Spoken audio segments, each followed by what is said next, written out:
try untuk ubah keadaan diri dia supaya match dengan keadaan tu.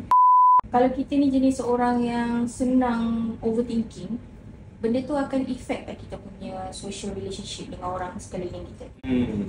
Sebenarnya boleh bagi kesan lah kepada kita punya interaksi sosial.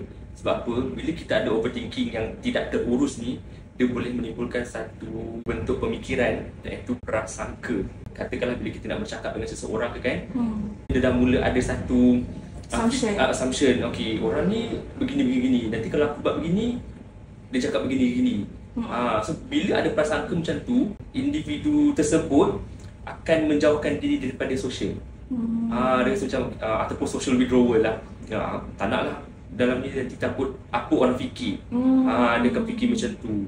Bila dia terlalu menganalisis, kita akan ada satu pemikiran yang tak baik, pemikiran negatif, menyebabkan dia pun boleh bertindak secara negatif. Dia try untuk ubah keadaan diri dia supaya match dengan keadaan tu. Supaya apa yang dia fikir tu kena dengan diri dia. Dan bila benda tu berlaku, boleh juga jadi timbul isu yang dia rasa macam alamak, tak selamat ni. Ada mungkin dia rasa ada ancaman yang orang akan judge aku, orang pandang aku macam gini, padahal tak pun.